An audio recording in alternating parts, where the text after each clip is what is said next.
त्या आठवणीच्या निमित्ताने जे आपण कार्यक्रम घेतला आहे या कार्यक्रमाचे मित्र दिलीप वगैरे सर्व समाजातून आलेले प्रतिष्ठित नागरिक बंधू आणि भगिनींनो, दादाचं काम इतकं मोठं आहे, किती बोलावं किती नाही, दादाला 4 तास बोलणार आहे. परंतु दादाबद्दल जे काय सांगायचं असलं माझ्यासारखा छोटा माणूस दादाबद्दल काय बोलणार ते मला विचार पडत होते. आयुष्याच्या म्हणजे लहानपणी 5 वर्षाचा होतो तेव्हापासून दादाबरोबर माझे संबंध आले. लहानपणापासून दादाने आम्हाला एक वडिलांसारखं दादाने मला सांभाळलं.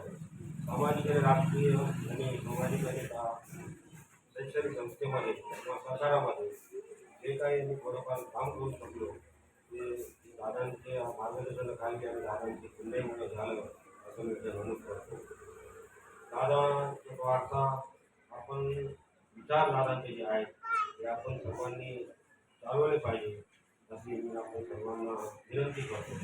आणि माझ्या स्वतःच्या कुटुंबाने किंवा माझ्या कुटुंबातर्फे त्याचप्रमाणे त्याच्याकडे सर्व दादाचे प्रेमी झालेले सर्वांकडून दादाला आनंद सांगतो.